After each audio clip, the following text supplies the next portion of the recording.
姑姑屈辱地被老钱按在床上侵犯时，我正在床底下擦我昨天杀人箭射的血迹。我想不明白为什么尸体会在床底下不翼而飞。我去公安局自首。一篇亲子弑父的报道把案件弄得人尽皆知。这时候姑姑突然翻供说人是她杀的，只是想让我替她顶罪，而老钱却拿出了我杀人的锤子。我从小和姑姑相依为命，爸爸妈妈离婚了，爸爸说出去打工，然后再也没了音讯。奶奶在我3岁时候也去世了，姑姑成了我唯一的依靠。姑姑当时才18岁，因为她一辈子没有嫁人，一个大孩子拉扯着一个小孩子，我们就这样长大了。姑姑怨恨我毁了她的一辈子。姑姑经常打我，打完我又哭着抱着我，小宁，你是我世界上最后的亲人了。我在修车厂打工，老板今年40多岁了，大腹便便，邋里邋遢。他经常接济我和姑姑，然后姑姑就会走进他修车厂里面一间脏兮兮的屋子。每次出来，姑姑眼睛都红红的，身上有些永远好不了的伤痕。我14岁生日的前几天，我爸回来了，他身上很臭，比我们老板身上还臭。他把姑姑按在地上，用力用脚踹姑姑的肚子，交出来。我让你把房产证交出来。我去拦着，我力气没有他大，我只能狠狠地咬在他的胳膊上。他随手抄起我修车用的扳子，打在了我的头上。小逼崽子，竟然敢咬我！谁是你？老子你不知道吗？血模糊了我的眼睛。刚刚像死鱼一样的姑姑扑上来护着我。别打孩子，别打孩子。他什么都不知道。姑姑身上是香的，比我认识的所有人都香。血流进我的眼睛，热乎乎的又流出来。那个说是我爸的人拿着扳子指着姑姑，你要是还想让他活下去，你就痛快的把那2个老东西的房产证交出来。我真不知道在哪，妈没的时候没和我们说，不信你自己去找。姑姑用力按着我头上的伤口，血从她的指尖流出来，她越来越慌乱。哥，求你了，先救孩子吧，叫个救护车，叫个救护车吧。救护车？他也配救护车？死了正好。模糊中我看不清他的脸，但是听到他的话，我的心仿佛被钝刀子割了无数遍。这就是我盼了10几年的爸爸吗？每次受了委屈，我都会捧着家里唯一一张带有爸爸的照片，偷偷抹泪。姑姑每次看到都会骂我，哭哭哭，男子汉哭个屁，你也别指望他了，他早不要你了。我一直不信，我想我的爸爸一定在远方努力挣钱，早晚有一天会回来接我，给我买好吃的汉堡，给我买不露脚趾头的衣服，领我住干净不会漏雨的大房子。而今天，我心中的爸爸彻底死了。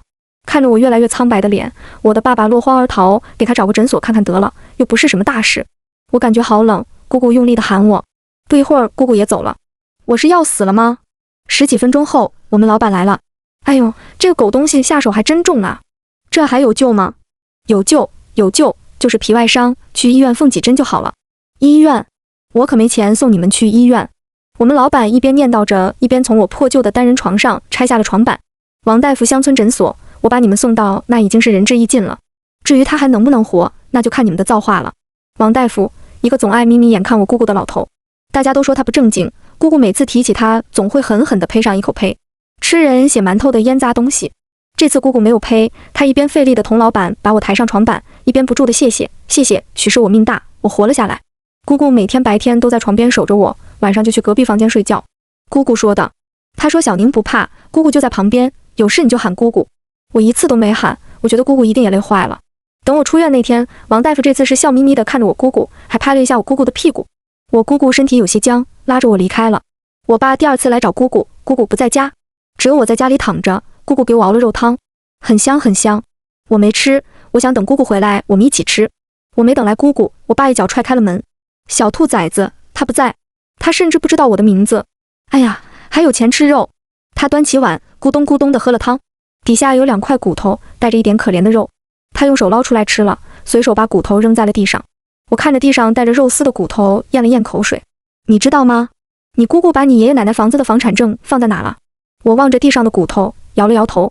他抬手就给了我一个耳光，小逼崽子，老子跟你说话呢。我头上的伤还没好利索，这一下我觉得隐约又出了血。老子是你爸，这房子应该是我的，你他妈的别分不清里外。我盯着他，还是没说话。他上来又是一个耳光，你他妈那是什么眼神？我依旧盯着他。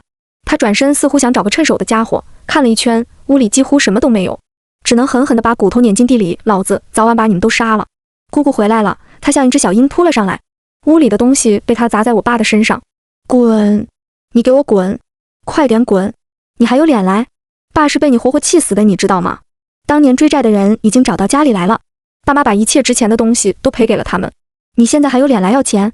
谁让他们赔了？又不是老子让你们买的。妈了个巴子的，那是他们愿意赔。姑姑发了狠，在我爸的脸上挠了几道血痕。我爸一推，姑姑摔出老远，头磕在了冒着热气的炉子上，当时就见了血。我爸看着血，停了手，赶紧把东西给老子，老子忙着用钱，不然下次老子把你俩都杀了。最后这房子还是老子的。又是一脚踹开了门，玻璃哐啦碎了一地。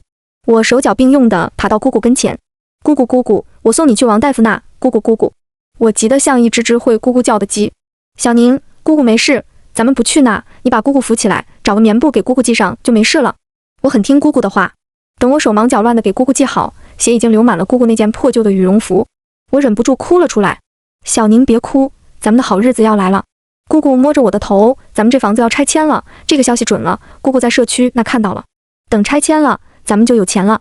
你想吃肉，咱们就吃肉；你想买新衣服，咱们就买新衣服；你想住大房子，咱们就住大房子；你想上学，咱们就上学去。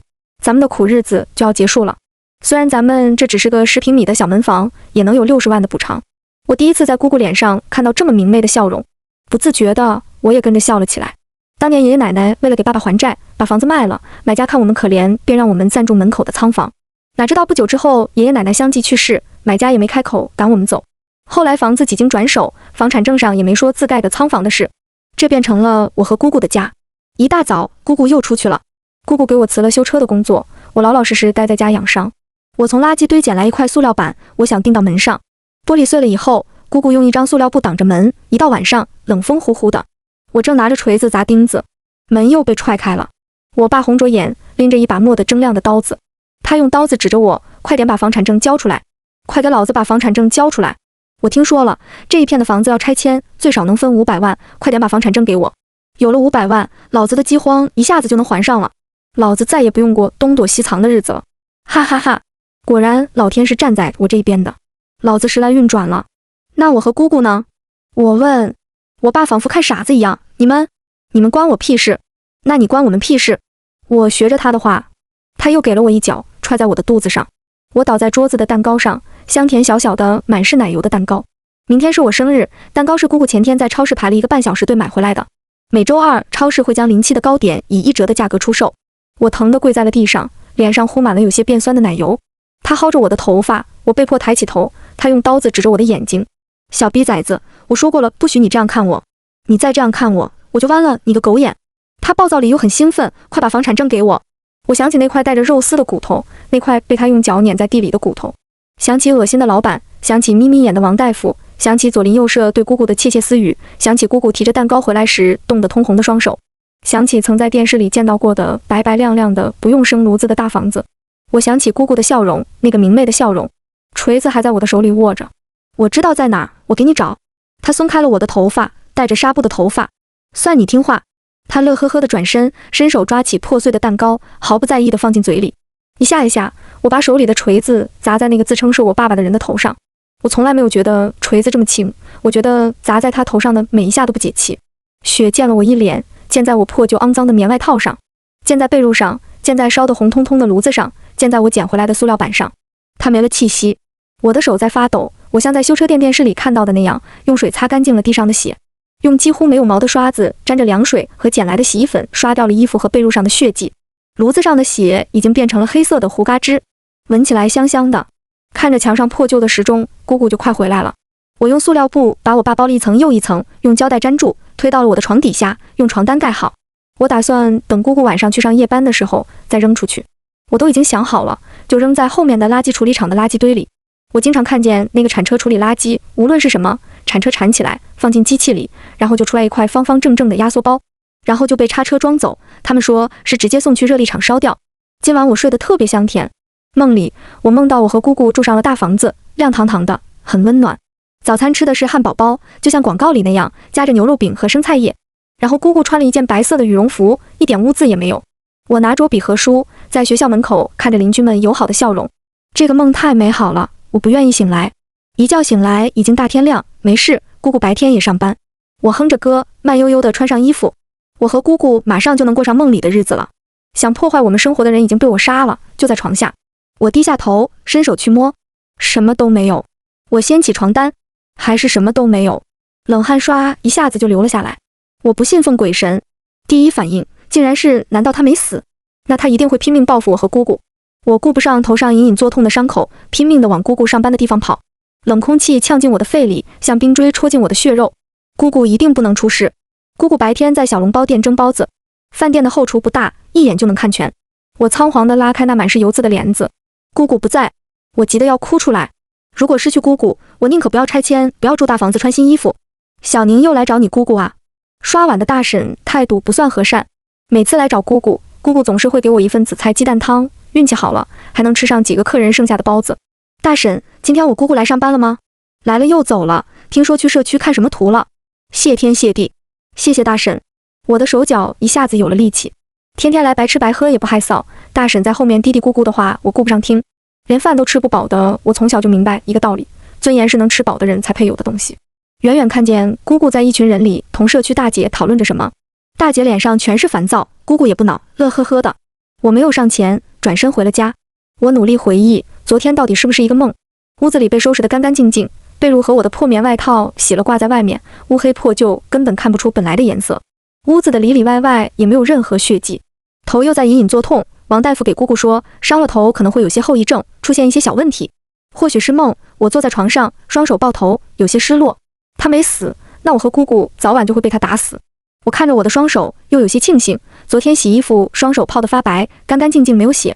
我躺下，思考着有没有别的法子，能让他像死了一样，彻底消失在我和姑姑的生活里。看着逼仄又破旧的屋子，我和姑姑能过上想象中的生活吗？能住上大房子，能吃上肉，能吃上不打折不酸的奶油蛋糕吗？想着想着，我觉得有一丝不对劲。不对，完全不对。有一个巨大的问题被我忽略了。我惊恐呆滞地转头看向桌子，蛋糕，姑姑给我买回来的奶油蛋糕没有了。我迅速起身，屋子就这么大，姑姑我们连件像样的家具都没有。我四下巡视，没有蛋糕。姑姑肠胃不好，一吃奶油就坏肚子，不可能吃。那么唯一的可能就是昨天被她破坏吃掉了。我起身在屋里子里仔细寻找，果然在桌子的螺丝里发现带着一丝粉色的奶油。我抱着桌子，心底掀起惊涛骇浪，我昨天确实把她杀了。激动之余，我又陷入了深深的困惑。那他的尸体呢？我瘫坐在床上，强迫自己冷静下来分析。第一种，他没死透，半夜起来跑了，不可能啊！按照他的性子，如果他没死透，醒来的第一件事绝对是把我和姑姑都杀了，而且包着塑料袋。他挣扎出来绝对会有声音，我睡觉时听不到，但是姑姑睡觉那么轻，一定会听到。第二种，被姑姑发现了，把他处理了。姑姑身高156，只有80斤不到。他身高175，体重接近170，姑姑一个人根本不可能完成尸体的转移。第三种，难道是老天开眼了，让他自动消失了？如果老天开眼，就不应该让他在这个时候回来，就应该让他死在外面。想得越多头越痛，我决定亲自躺到床下看看。我按照我昨天摆放尸体的姿势躺好，试图找出他尸体离奇消失的秘密。一抬头发现床下的木板上竟然也溅上了血，我有些侥幸，幸好发现了。顾不上再想，我赶忙用手指沾着唾沫擦着血迹，斑斑点点，仔细一看还不少。不知道擦了多久，终于擦完了。我深吸一口气，打算活动下酸痛的肩膀爬出去。一转头，鸡皮疙瘩瞬间从我的后背直达头顶。床外面竟然悄无声息地站着一双脚。我迅速捂住自己的嘴，防止自己发出声音。他在外面一动不动，我甚至听不到他的呼吸声。冷汗从头皮滴进我的眼睛，心仿佛要从胸口跳出来。外面站着的究竟是人还是鬼？他脚尖距离我的脸不到5厘米，上面腥臭的气味带着丝丝凉意，直窜我的天灵盖。我死死盯着他的脚，试图通过观察转移自己的注意力。他穿了一双崭新的矮口水靴，大概43码，鞋底的沙粒夹杂着些暗红色的泥垢。这双鞋我从来没在我认识的人脚上见过。外面站着的究竟是谁？究竟是人还是鬼？他站在我的床头又是为了什么？正想着，门吱呀一声开了。糟糕，姑姑回来了！生死战胜了恐惧，我握住床单就想冲出去。无论是人是鬼，两个人的胜算总是大一些。你可回来了，是修车店老板。我的后背已经被汗水打湿，听到是他，我像泄了气的皮球，一下子瘫在了地上。你来干什么？不是告诉你这几天咱们少见面吗？我想你了，嘿嘿，昨天晚上我帮你办了那么大的事，今天还不能来有点利息吗？淫荡的语气又让我握紧了拳头。现在是白天，你就不能等等吗？姑姑的语气里满是拒绝。等不了，一刻也等不了。再说白天怎么了？以后咱们就是一家人了，你别那么抗拒嘛。窸窸窣窣传来脱衣服的声音，我用力地捂着耳朵，试图阻挡老板的污言秽语和姑姑绝望的呻吟声传进我的耳朵，可无济于事。等他们走了，我已经泪流满面。所以你的意思是，人是你杀的，你姑姑和修车店的老板老钱一起帮你销毁了尸体，对吧？太长时间审讯灯的照射，我有些看不清对面警官的脸。是的，人是我杀的。我双手握紧，强调了一遍。2003年4月14日，在我和姑姑住的那个门房里，我用锤子锤烂了她的头，然后用塑料膜包了她的尸体，用胶带缠好了，然后放在了床底下。至于转移尸体，我不知道，我只知道尸体放在床下就消失了。为什么现在才来自首？事情已经过去1个月了。姑姑说想等拆迁款下来，前几天拆迁款下来了。凶器就是你杀人的锤子呢？我醒来就没有看到了，我也不知道，估计是被姑姑一起处理了吧。既然没问题，就签字按手印。年轻警察把笔录、笔和印泥递给了我。签完字，按手印的前一刻，我顿了一下，有些慌张地问：警察叔叔，如果当时我还没满14周岁，是不用偿命的，对吧？他们说如果我认罪态度好，我连坐牢也不用的，对吧？年轻警察看了看手里的笔录，你当时还没满14周岁？没满，我第2天过生日，当时绝对没满。你别看我人高马大的，可是我现在才15岁，我不会死的，对吧？我焦急地想要一个结果。老警察若有所思地把手放在审讯室灯开关上，许久都没有按下。林队，这案情很明了，又是自首，他只要配合找到证据就能结案了，也能给上面的交代。明了吗？林队有一种奇怪的感觉，这个案件没有那么简单。估计证据找起来比较麻烦，毕竟他家上个月就拆迁了。年轻警察小胡附和道。林队没接话，小胡又自顾自地开口，上面会理解的吧。刘宁来自首的第2天，本市最大的报刊就在头条位置刊登了一篇报道，老房拆迁，为了50万拆迁款，儿子竟然用锤子将亲生父亲活活锤死。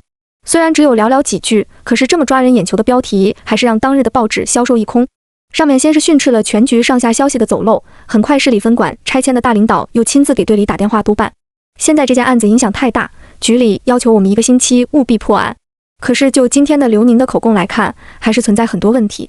我拿着显示刘宁4月14日确实未满14周岁的身份证，想着刘宁那接近172的个子，脑海里产生了深深的怀疑。刘宁真的未满14周岁吗？小胡，去核实一下刘宁的出生日期，然后提审刘宁的姑姑刘小芳。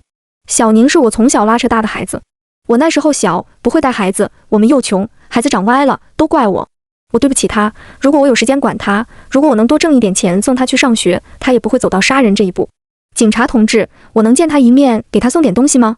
到他来自首，他的14岁生日我还都没来得及给他过呢。干涩的眼睛流不出一滴眼泪，我只好用手捂着脸。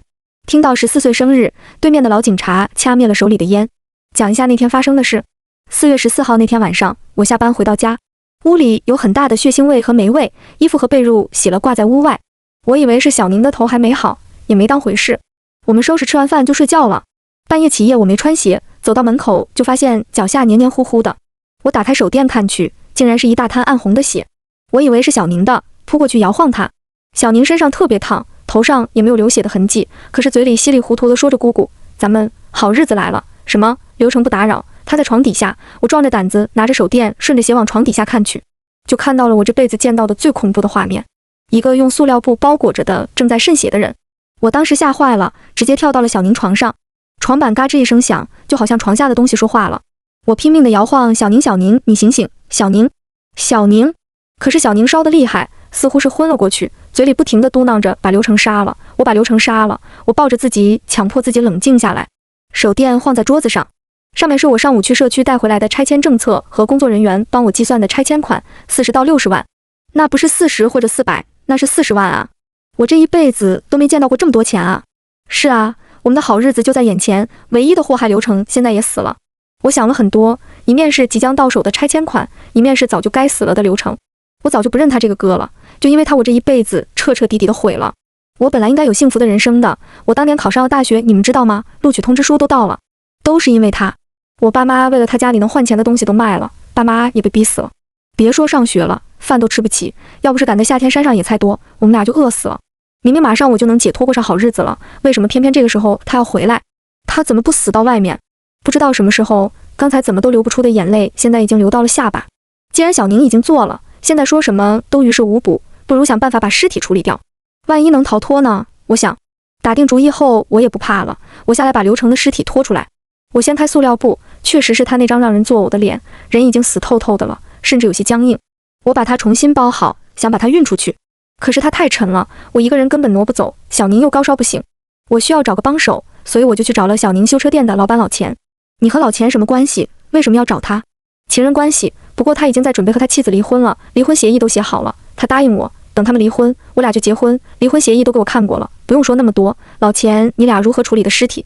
我们后面是一个垃圾处理站，每天会有收垃圾的车来，把垃圾压成一包一包的，直接送到热力的焚化炉里。老钱说要找个大箱子把尸体装起来，可是我家没有。后来为了方便，老钱就找了把斧头，把流程的尸体剁成了几块，然后我们就用塑料袋装着扔到垃圾站了。对了，老钱还伤了自己的手，流了好多血。分尸那么大的动静，刘宁没醒吗？没有，他本来睡觉就死，加上高烧一直都没醒，肯定是晕过去了。刘宁杀人用的锤子呢？我不知道，老钱估计也一起扔到垃圾场里了吧。警察同志，人是小宁杀的，分尸是老钱做的，我只是找了人帮忙运了2趟，我的罪重不重啊？我会被判多少年啊？而且小宁是我让他来自首的，我这算不算戴罪立功啊？林队长合上本子，拿着水杯出去了。一晃门外坐着个穿红袄的身影。警察同志，我家老钱到底怎么了？他犯了什么事啊？是老钱的病痨媳妇。我就知道，一沾上刘小芳那个骚货丧门星就没好事。老钱去湖南和这个骚货有关，对不对？警察同志，您行行好，给我个准话行不行？老钱到底……小胡听到动静，急急忙忙收拾着材料出去了。不一会儿，2个警察过来，把我从审讯室带回羁押室。路过大厅，老钱媳妇还在喋喋不休地追着林队，看见我，他立刻向我扑来：“你个骚货贱人，你他妈的丧门星，克死你们一家还不够，还来勾引我家老钱，我打死你个骚逼！”俩女警察死死拽着他，我没和他说话，只是在路过他身边时，将一口浓痰狠狠地啐在了他的脸上。他先是一愣，然后疯了一样擦脸。我哈哈大笑，老钱爱我愿意为了我上刀山下火海，那是他自己乐意。你管不住自己男人，不如多回去找找自己原因。一口一个骚逼的骂着，呵呵，老钱和我在一起的时候可没少说你下面那一股死刀鱼味。老钱媳妇那本来就没多少气色的脸变得红一块青一块，臊得几乎要将头扎进地里。送走了哭天喊地的老钱媳妇，小胡拿着笔录和一张出生证明找到了我。队长，确定了，刘宁身份证上出生日期确实是4月14日，我去妇幼保健所打听过了，孩子不是在咱们这医院里出生的，出生证明是后来补的，出生证明日期和身份证一致，在4月14日他确实没满14周。可是他们一遍遍强调14周岁，强调的也太明显了吧？而且这个刘小芳，我感觉也怪怪的。哪里怪？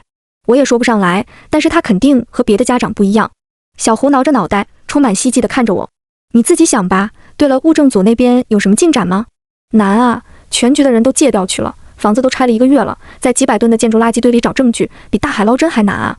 垃圾场和热力那边有什么线索吗？垃圾场也在拆迁范围内，垃圾压缩设备那边目前也没什么进展。当时正是腊月，尸块扔出去半个小时就冻住了，重压之下也不会飞溅太多。铲车和压缩设备已经尽全力取证，送去检验科分析了。至于热力那边，垃圾包去了，直接进炉，2个人看了焚烧程序，直接就回来了。回到办公室，我看着手里的笔记本，一遍一遍出现的未满14周岁，实在太刻意了。现在来看，刘宁是负一案，除了刘宁和刘小芳的证词，没有任何证据。上午去找修车厂老钱，他媳妇说他4月15号上午买了车票，下午就去了湖南，到现在还没有回来。下午老钱媳妇哭哭啼啼大闹警察局，可就是不说老钱到底去湖南哪里了。定罪需要完整的证据链，现在几乎是什么都没有，令人头大呀。办公室的电话叮铃铃响起，市里又在催了，令人一个头2个大。我没接电话，直接拿上外套出了门。小胡风风火火地赶来，林队，我知道刘小芳哪不对了。别的家长这个时候一般都是拼命的给孩子找理由、找借口证脱罪，而他姑姑自始至终似乎都在帮刘宁认罪。小胡拿出之前的档案，211故意伤人案，我家孩子当时是被迫的，他如果不反抗，他就会被杀死，他是为了自保。814猥亵案件，我家孩子从小是个好孩子，从来不做坏事，他这次一定不是故意的，他只是酒精上头，放过他吧，给他个重新做人的机会。可是在刘小芳的证词里，自始至终都没有替他辩解一句。而且还有一个问题，刘小芳和老钱在一起，刘宁说刘小芳是被迫的，可是从刘小芳自己的口供和今天那俩女人打架的事来看，刘小芳很明显是自愿的。而且据我们了解，老钱那个人可不是个能为了女人扛事的人，他在里面到底扮演了什么角色？林队，我大胆的假设一下呀，会不会他姑姑才是凶手？他姑姑为了脱罪，想让他未成年的侄子出来顶罪。你看2个人，明显刘小芳的杀人动机更强一些。再或者，是不是老钱作案，或者是老钱和刘小芳共同作案？小胡后面的分析我没有注意听，可脑海里不由自主地出现了一个念头：人真的是刘宁杀的吗？小胡，你去趟报社发现所悬赏公告，顺便通缉老钱，我去局长办公室一趟。第2天，与悬赏公告一起发布的，还有一则爆炸性的新闻：刘宁弑父案今天反转，凶手或另有其人。是姑姑还是未满14周岁的孩子？局长把报纸几乎要拍在我的脸上。昨天刚提审完，报告的影子我还没看到呢，这他妈全中国都知道啦。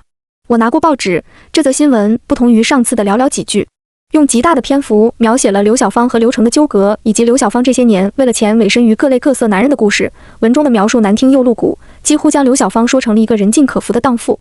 文章的最后，刘成真的是心心念念等了父亲10几年的刘宁亲手杀的吗？还是一个为了钱不择手段的女人，故意杀人后让未满14周岁的侄子为其顶罪？据知情人讲述，现在公安局已经将刘小芳列为刘成被杀案的第1嫌疑人。极具煽动性的话语竟让我都产生了一丝错觉，刘小芳就是此案的凶手。很快我就清醒过来，我是警察，凡事都需要讲证据。林业生，这个队长你想干就给我好好干，不想干的话就痛快说，能干的人多了去了。你看看，这报社的编辑是来了你们办公室，还是你们单独写了报告给他看了？啊，说的这么言之凿凿，若有其事。这个事你必须给我查清楚，谁透露的消息，谁他妈给我去给上面解释。现在上面已经不是1个2个部门盯着了，现在这个案子在全市传得沸沸扬扬，几百双眼睛都盯着呢。咱们全局上下几百人在烈日底下配合你，给你找证据。现在告诉我，我们都他妈被一个女人耍了，你让咱们局的脸往哪搁？再结不了案，你们这群废物都给他妈老子卷铺盖滚蛋！局长摔门走了，我又拿起报纸。昨天的口供之后，我确实有将刘小芳列为嫌疑人的念头。可是今天掐在这个时间点突然出现的这个新闻实在是太怪了，仿佛无形中有一双大手在推着我们往这个方向走。小胡，咱们去一趟报社。报社老板似乎早就知道我们会来，只有2封用剪裁的文字拼凑成的文章。最后一句话，报刊上没有独家新闻，1个字都不许改动，否则没有下次。还有下次，我赶忙让小胡安排人在报社投稿箱附近布控，顺便从刘小芳的身边人往下查。文章里骂得难听，但逻辑和条理十分清晰，是个有文化的人写的。回到局里，林队，好消息，有新线索。我顾不上回办公室，直接进了审讯室。刘成是刘小芳杀的，我亲眼看见的。那天我多喝了点酒，已经睡了。刘小芳急急忙忙拍响了我的门。王大夫，你睡了吗？听到是他，我从被窝爬起来给他开了门。他脸色很白，整个人都很慌，自己头上的纱布渗血了都不知道。他说刘宁的伤口又崩开了，要再买些纱布和止血粉。他当时还没带钱，先说让我跟他回家取，后来又改口说明天给我送来。然后我见他不太对劲，他走后我赶忙就跟了上去。他家没开灯，我隐约看到屋里有2个人影。你看清都是谁了吗？没看出来都是谁。他家门上不是安的玻璃，是一块破塑料布和半块塑料板，能看出来是2人就不错了。那你说你亲眼看见刘小芳杀人？我听到的。当时他在屋里亲口和另一个人说，人是我杀的，和小宁无关。他原话怎么说的？这就是原话，人是我杀的，和小宁无关。然后不知道另一个人给他说了什么，他紧接着又压低声音说了一句，不，人是我杀的，和你们都没有关系。后来呢？小胡警官继续追问。后来我就不知道了，我当时听见杀人了，吓死了，赶紧跑回家了。你当时为什么不报警？那天我喝多了嘛，早晨醒来迷迷糊糊的，也不敢确定是真的发生的事还是做梦，万一报了假警，还得让警察同志你们白跑一趟，多一事不如少一事嘛。你和刘小芳关系怎么样？警察同志，我俩可什么关系都没有，你别看报纸上胡说的那些，那都是假的，我俩可是清清白白的。除了他来你店里买药，你们还有其他接触吗？没有，什么接触都没有。就之前刘宁脑袋被打那几次，刘小芳带着孩子来看过几次病。他们姑侄俩也怪可怜，本来就穷得揭不开锅，刘成那个畜生还3番2次把人往死里打，心狠的嘞。你见过刘成吗？没有，他年轻时候见过几次，他跑了以后我再也没见过了。你怎么知道是刘成打的？不光我知道，这一片人都知道。那次刘宁差点被打死，老钱也不知道怎么发了善心，陪着刘小芳来给刘宁看病，还给刘宁交了200块的医药费。我还寻思铁公鸡还舍得拔毛了呢，结果一看刘宁那脑袋裂了那么大一个大口子，骨头都裂纹了，200块让我干2万块的活，要不是刘小芳求着我向我保证生死都不赖我，我肯定是不能干的。不过话说回来，刘宁那孩子真是命大，那么重的伤，躺了1个星期，愣是活下来了。老钱那几天见人就说刘成是个心狠的老畜生，把亲儿子往死里打，要不是老子心善，刘宁那个兔崽子就死囚了。哼，平时最不是东西的老钱，摇身一变成了刘宁救命恩人了。老钱和刘小芳是什么关系？还能是什么关系？就是那种关系呗。刘小芳年轻时候是10里8乡出了名的大美人，又有文化，当年厉害的嘞。你多看她一眼，她能不重样的骂你半个小时，你还听不出来她骂你。后来家里出了事，带着个拖油瓶，钱1分没有，身上还背着好几万的外债，学士肯定上不了了。为了口吃的，和老钱也就一个愿打一个愿挨了。不光是老钱，和刘小芳有关系的男人多了去了。你还有其他什么线索吗？没有了，嘿嘿。警察同志，我看报纸上写的提供线索有1万块钱的奖金，啥时候能给我呀？等确定你的线索属实，破案之后，会计室会通知你来领的。行了，没事就签字吧。哎呀，警察同志，你这记录写错了，那天是4月15号，不是4月14号。对面的老警察腾一下子从椅子上面起身。你确定是4月15号？我确定，那天肯定是4月15号。我每个月15号开支，每次我去取钱都会买点卤肉打打牙祭。平日里我是不喝酒的，绝对不是14号，而是15号。听见是15号，两个警察显得格外激动。年轻的小警察兴奋地看了一眼老警察，将笔录从我手里拿回去更正，又递过来让我签字按手印。4月15号上面也按。好了，你先回去吧，以后有线索记得第一时间向我们汇报。哎，好的。林队，我猜的没错，凶手是刘小芳，而且作案时间是15号。小胡激动极了，我也很激动，真相终于要浮出水面了。小胡，再审刘小芳。听到王大夫来提供线索的消息，刘小芳松了一口气，一下子瘫在了椅子上。没错，人是我杀的，到底怎么回事？小胡拧着眉头开口。那天小宁过生日，我下班后去快餐店给小宁买了个汉堡，比平时回家晚了些。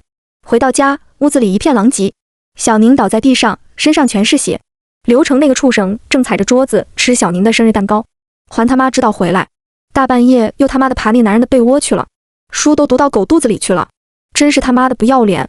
我当时火一下子就上来了，任何人都可以骂我不要脸，只有他刘成不能。是他欠钱逃跑，毁了我的家庭，让我欠一屁股债，也是为了养活他儿子。我一次次卑躬屈膝，对那些臭男人笑脸相迎。我上过学，我有文化，我不知道礼义廉耻吗？我难道不想干干净净的当个人吗？可是我能吗？就是因为他，我活得还不如一条狗。我不止一次的想过去死啊，可是我死了，小宁怎么办？那孩子是我一把屎一把尿，嚼着野菜喂大的呀，从啥都不懂的小豆丁养到这么大，我怎么能抛下他不管啊？小宁听到他骂我，挣扎着要起来打他，刘成上去又是一脚，小宁蜷缩在地上，嘴里直吐血。妈拉个巴子的，一个不要脸，一个分不清谁是大小王的贱种。呵呵，就这个小逼崽子，刚才听我要房产证，还他妈的想打我呢，也不掂掂自己长了几两肉。我也不和你俩废话，赶紧把房产证交出来，今天老子心情好，不想杀人，你俩别他妈的给脸不要脸。姑姑，别给他。小宁在地上费力地发出声音。刘成抄起身边的凳子就要砸小宁，我冲上去拦着，被他一下子甩到一边。当时我手边正好有把锤子，我就拿着锤子上去，就给他后脑勺来了一下，他当时就软了，倒在了小宁身上。我顾不上那么多，我推开他，扶起了小宁。小宁的头又破了，孩子已经神志不清了，嘴里还在念叨着姑姑，别给他，别给。我的眼泪当时就下来了，我手忙脚乱地用王大夫给开的止血药给小宁止血，可是怎么也止不住，所有的药都被用完了。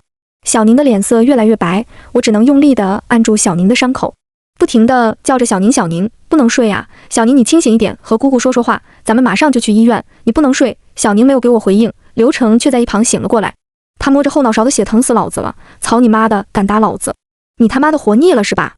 当时我以为小宁死了，又怕他醒过来会把我也杀了，趁着他挣扎着还没有爬起来，我赶忙拿起身边的锤子，照着他的头再次狠狠砸了下去，一下2下3下，不知道砸了多少下。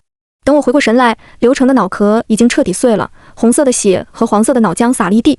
我满身鲜血地抱着小宁嚎啕大哭，干脆我和小宁一起死了得了。后来我哭累了，转头看到了我从社区拿回来的拆迁材料，那一瞬间我又不想死了，未来还有40万在等着我，而且现在刘成死了，没有人再阻止我过上好日子了。我探了探小宁的鼻息，还有气，血也止住了。我强迫自己冷静下来，我将小宁扶到床上，然后找塑料袋包住了刘成破碎的头，找了破布吸附地上的血。刘成很沉，我几次想把尸体搬出屋都没有成功，然后我就去找了老钱，他答应会娶我的，他一定会帮我。很快老钱来了，我俩把刘成的尸体砍成一块一块的，装在一层一层的塑料袋里，分几次扔到了后面的垃圾场。中途老钱因为紧张砍伤了手，我家的止血药又用光了，因为怕感染，老钱让我去王大夫那儿买药。我太害怕了，忘记了带钱。王大夫那个老色批还想让我用身子抵账，我拒绝了，撕扯了一番，我就赶忙逃回家了。我当时太害怕了，没有发现他竟然跟在我后面，听到了我和老钱的对话。回家后你和老钱都说了什么，还记得吗？老钱问我，人真是我杀的吗？我说人是我杀的，和小宁无关。然后老钱又说你不会等拿了拆迁款以后翻脸不认人，把事都赖到我们头上吧？我说不是我杀的，和你们都没有关系。小胡听到这2句话，激动的几乎要站起来，侧着身子悄悄和林队说：“林队，对上了，都对上了。事情过去这么久了，为什么突然想起来让刘宁来自首？前几天拆迁款下来了，王大夫找上了我，说知道我杀了人，问我要50万，不然就来公安局举报我。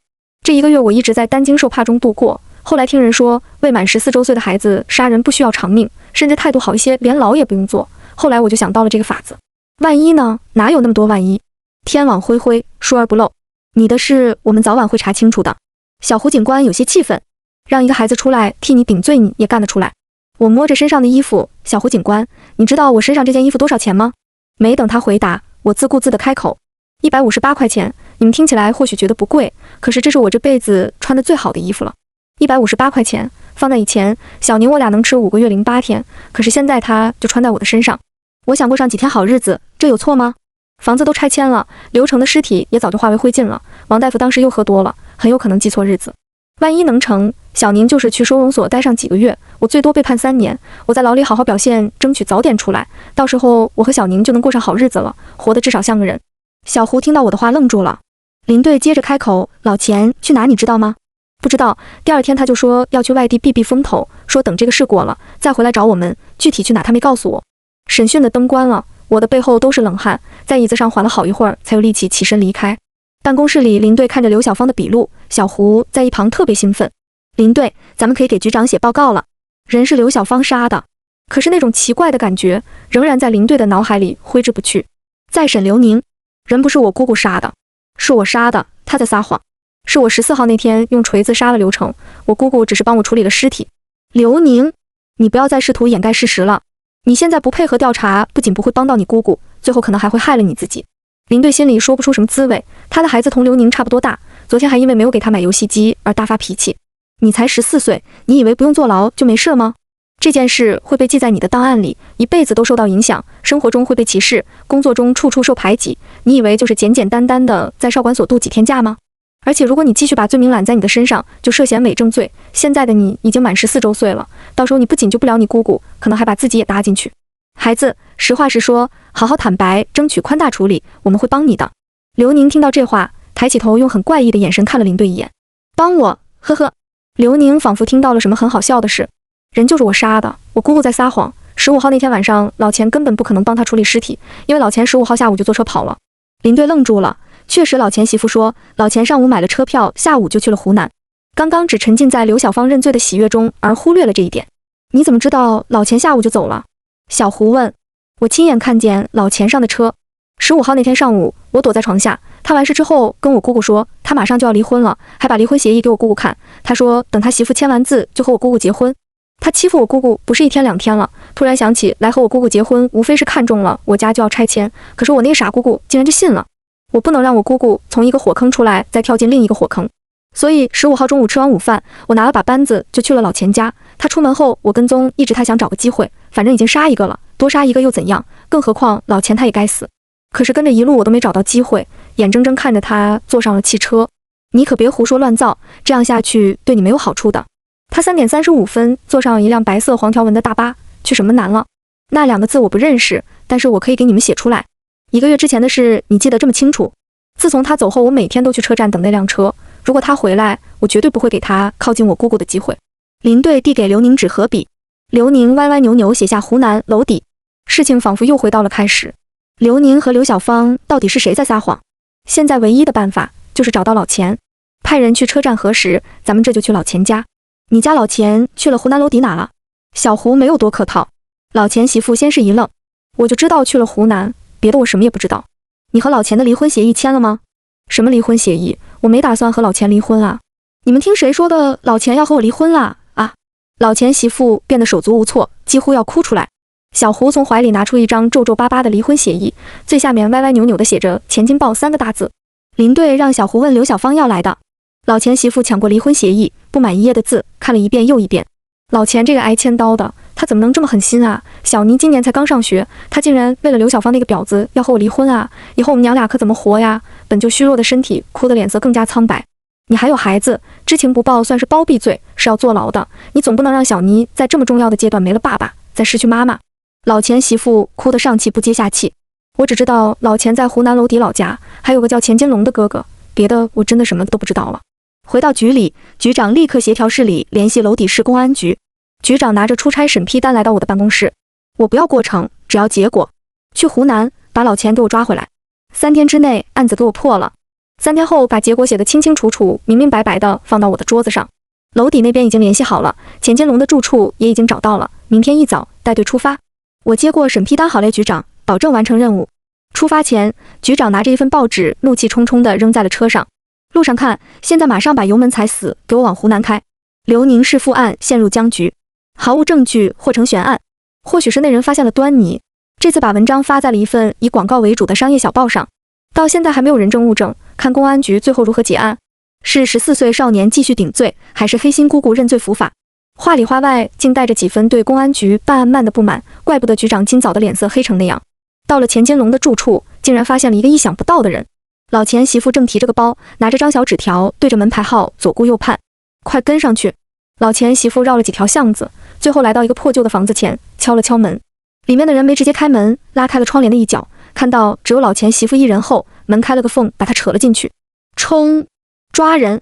破旧的门板被小胡一脚踹开，昏暗的屋里顿时进了光。屋里地上到处都是烟盒、槟榔和餐盒，汗味混杂着各种臭味，不禁让人作呕。当时老钱媳妇的手还死死拽着老钱，哭喊着：“你个该死的王八蛋，你竟然为了那个婊子要和我离婚！”见到我们，老钱像个泄了气的皮球，认命地低下了头。1个月，老钱从170多斤瘦到了130多斤，脖子上缠着纱布，右手以很奇异的角度扭曲着，整个人像变了个人一样。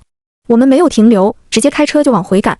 我有太多的事情想问他，可是自上车，老钱没有说过一句话，反倒是老钱媳妇喋喋不休，为了那个婊子，你真是什么事都做得出来啊！先是帮他养侄子，现在竟然为了他连杀人都敢。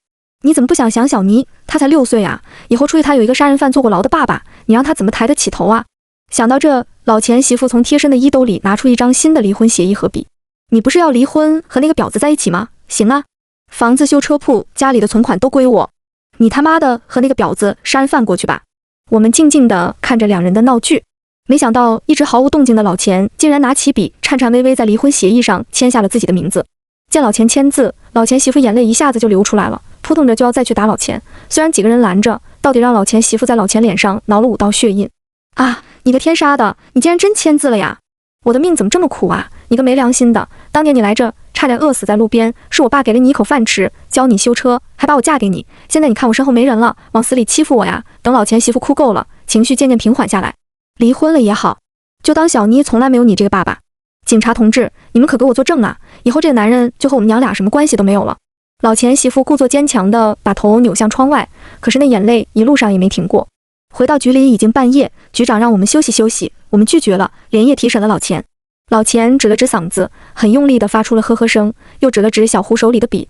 小胡赶忙拿了一份纸笔给他。人是刘宁杀的，刘小芳在说谎。14号晚上11点多，刘小芳敲响了修车店的门。她慌慌张张地告诉我，刘宁杀人了。我本来不想管的，可是她告诉我，刘成的尸体现在就在他家里。事情一旦败露，拆迁的事一定会受影响。为了拆迁款，也为了刘小芳，我一咬牙答应了。然后我们就去了刘小芳家，刘宁死了一样躺在床上，进气多，出气少。可是我根本顾不上那么多，找把斧头，忍着恶心和害怕，把尸体分成了几块。中间因为紧张，还砍到了我自己的手，当时也就觉得有一点疼。等完事了，才发现都伤到了骨头。这期间，刘宁嘴里一直念叨着姑姑，我把她杀了，以后咱们就能过上好日子了。姑姑她以后再也不会来打你了。等分完尸，我俩就分成几次，把尸块扔到了后面的垃圾处理场。回到家之后，我才觉得后怕，他们俩孤儿寡母，什么都没有，可是我还有孩子有家。当时我就后悔了，我怕被警察发现，我怕蹲大牢。我一夜没睡。15号一早就买了最早一班去湖南的汽车票。我有个哥哥在湖南娄底，我想去那儿避避风头。买完车票，我又怕以后刘小芳把我供出来或者推出来顶罪。我在路边找了个打印部，打了份离婚协议书，去了刘小芳家安抚她，告诉她等过一阵子我就回来娶她。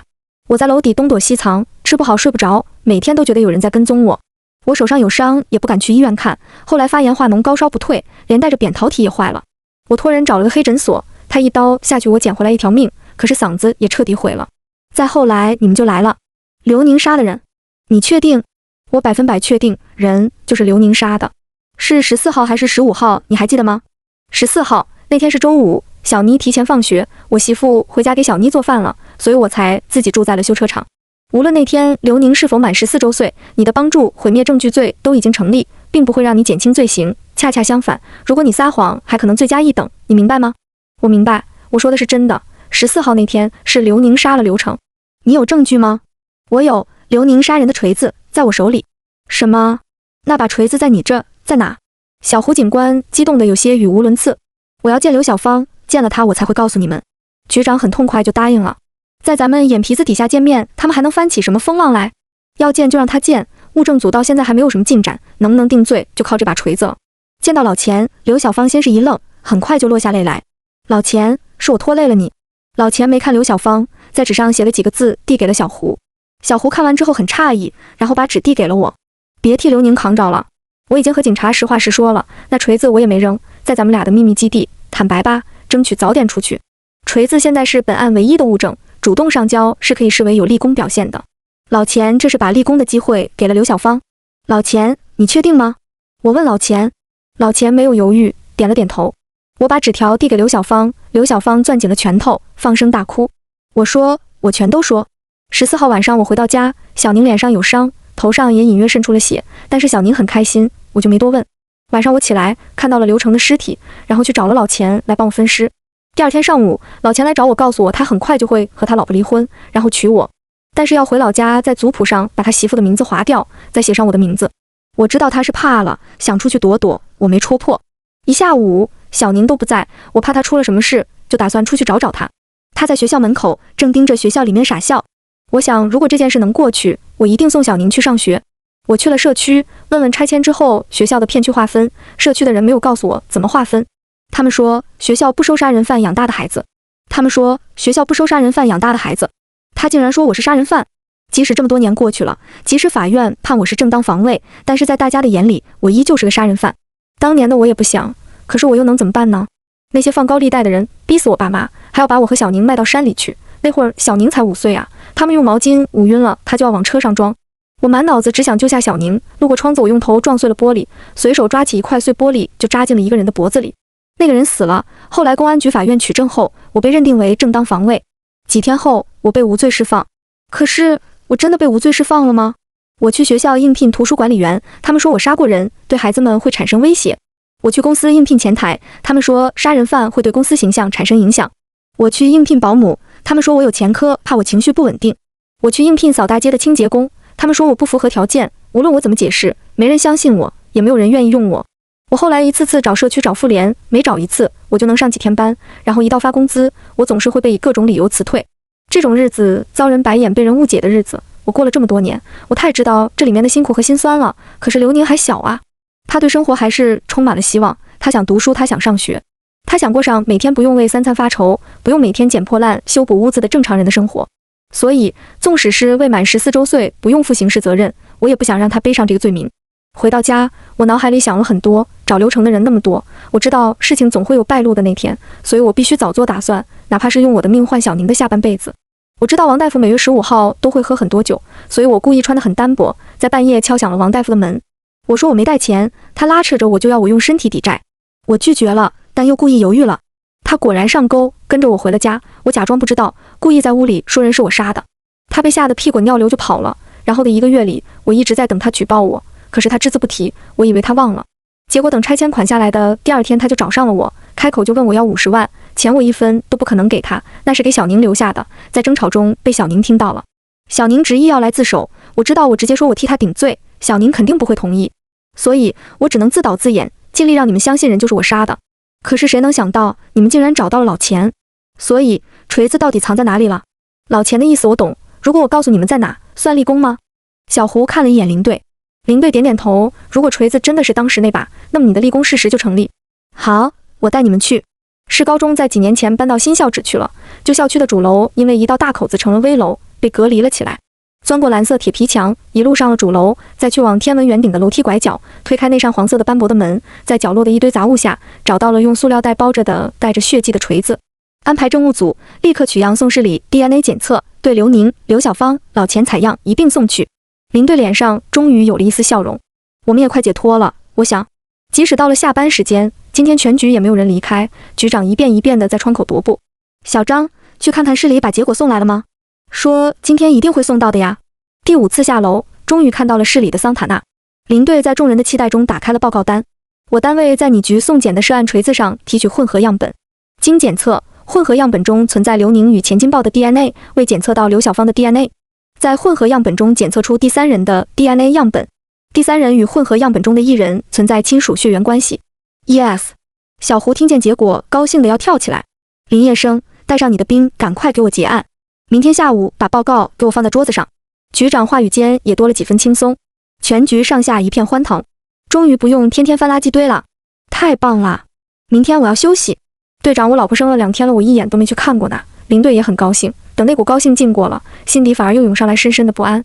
林队没回家，拿来了这起案件的全部口供和证据，从刘宁、刘小芳自首。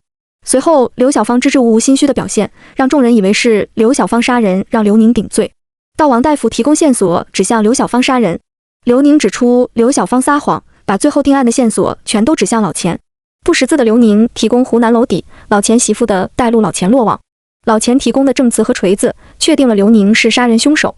这一切有一些太过顺利，顺利的就像有人安排好一样，而且还有很多小问题没有解决。锤子上一点刘小芳的 DNA 都没有。正常情况下，锤子作为家里的常用物件，刘小芳怎么可能一点都没碰过锤子呢？刘小芳的2次翻供，第1次承认刘成是他杀的，到第2次讲述替刘宁顶罪的原因，翻供翻的都太轻易了。老林在刑事干了10多年，进了审讯室的罪犯就没有不狡辩的，哪怕事实和证据链已经摆到了眼前，这些罪犯也会争辩上几句。最重要的是，在报社发新闻的人是谁？前面的疑点还可以勉勉强强用巧合解释通，可是这3篇新闻，每一次出现的时间，每一次对案情的推动，每一次在社会上引起的反响，绝对不能用巧合就解释清楚，绝对是有心之人的故意为之。林队在整理着这些材料，一夜没睡，又分别提审了刘宁、刘小芳和老钱，可是3人全都缄口不言，坐在椅子上保持沉默。第2天，林队还想再问问3人报纸的事，小胡咋呼呼就来了。林队，我抓到在报纸上发新闻的人了。林队从行军床上弹起，向门外望去，竟然是老钱媳妇，那个瘦弱黢黑、总是病殃殃的女人。据小胡说，她被抓到时手里还拿着一份剪裁好、拼接好的文章，恶毒姑姑教唆亲子弑父，只为独占拆迁款。我叫李小芳，是老钱媳妇，也是刘小芳的同学。在上学时候，我们2个就因为同名而暗自较劲，互相不对付，从衣着打扮到学习成绩，再到恋爱对象，我们都要比一比。我没考上大学，嫁给了老钱，他因为刘成的事考上了也没去成。后来他家里出了变故，我好心收留他，可是他个不要脸的，竟然和老钱搞到一起去了。老钱去了湖南杳无音信，他竟然马上要拿着拆迁款过上好日子了，凭什么他一个浪货小三能一步登天？所以当我听说刘成死了，他们去自首的时候，我是很开心的。你看看他刘小芳这辈子还是不如我，同时我又觉得不应该只有我知道，我应该让所有人都知道，我们的同学，我们俩共同的朋友，尤其是那些曾经觉得他比我强的人，应该让他们好好看看刘小芳现在的悲惨下场。现在究竟是刘小芳更厉害，还是我李小芳活得更好？那你第2次发的那篇新闻是怎么回事？那天我来问老钱的消息，我去厕所擦刘小芳的口水，出来的时候不小心听到的。第3次的时候，你们去我家找我打听老钱的事，就那个小伙子的本子上写着没有证据，我看到了。后来你们说老钱为了那个贱人，竟然要和我离婚，他们这对狗男女没有一个好东西，就发了第3篇。解释完，看着众人不善的表情，老钱媳妇也怕了，赶忙开口解释：警察同志，之前老钱在湖南哪我真的不知道，等你们说了之后，我才知道老钱犯了那么大的事。我从10几年前我俩结婚时候他老家给邮来的东西上找到的地址，我当时想我先去看看，要是老钱真在我回来，肯定是要向公安同志举报他的。之前你们不是也说吗？我要是配合，我那还能算立功表现呢。我这就在报纸上发了3篇新闻，而且也都是事实，我没违法也没犯罪吧？可是你给我们公安局抹黑了，而且在社会上产生了巨大的恶劣影响。那你们也发报发新闻啊，反正现在案子也破了，把恶劣影响弥补不就得了？李小芳的话把林队心里最重要的疑惑解决了。对于小胡和林队因为不小心的谈话泄露案情的事，局长知道了没深究，但是李小芳的话他听进去了，很快就安排政工科的张秘书来着手写材料。张秘书的文笔很好，前期扑朔迷离的案件到后来真相大白写得清清楚楚，又引人入胜。林队抓获老钱破案这一至关重要的证据，用了大篇幅描写，把公安局的正面形象树立得非常好。张秘，你说这个案子破的是不是太顺利了？林队有些担忧地问。张秘书压低了声音，神神秘秘地告诉林队：那是你有福气，你小子等着吧，好事在后头呢。林队再问，张秘书就不再说了。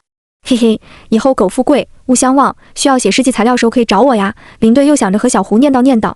小胡拿着证据，队长，你快好好休息2天吧。刘小芳他们翻案，把你翻出心理阴影了吧？这人证物证还有市里的 DNA 鉴定报告，铁证如山啊，可别自己难为自己了。林队看着镜子里自己通红的双眼和乱糟糟的头发，乌青的下巴和闻起来有些臭的衣服，果然是这几天压力太大了，证据都摆在眼前了，自己还胡思乱想什么呢？第二天，各大主流报社及商业小报都刊登了张秘书写的那篇新闻，上面的大领导也亲自打了电话夸奖了林队。几天后，市里送来了3等功的嘉奖和一个好消息，政法委给了局里一个调训的名额，为期1年，林队正好符合条件。明眼人都知道，这是个走上仕途的好机会。局长没强求，挥手给林队签了调训同意单。即使张秘书对刘小芳试图给刘宁顶罪的事一笔带过，还是在社会上引起了很大的反响。2个可怜人的命运，在这个特定的环境里被无限放大。有律师主动上门给2人辩护。后来，刘宁因为满14周岁，不用负刑事责任，去政府福利部门改造6个月。刘小芳犯包庇罪、帮助犯罪嫌疑人毁灭证据罪，存在立功表现，判处有期徒刑3年，缓刑1年。钱金豹犯帮助犯罪嫌疑人毁灭证据罪，判处有期徒刑4年。林队去了庭审现场，人很多。结束后，大家还三三两两的聚在一起讨论。你们说，要是刘小芳不想着给刘宁顶罪，故意去王大夫那，是不是这件案子就成悬案了？可不是呗，这反而弄巧成拙了。不过刘成那个人渣可是真该死啊！你说说他都做了什么事呢？对亲儿子亲妹妹都下死手啊！老钱那样自私自利的一个人，这次竟然为了女人当了一回男人。听说刘小芳的立功机会是老钱让给他的，真没想到啊！老钱也不是个东西，平时在家又打媳妇又打孩子的，这次估计是遇上真爱了吧？哈哈，谁知道呢？几人的谈话声慢慢变得听不见。林队不，现在是林副主任也拿着公检法联合写好的报告坐上了来接他的车。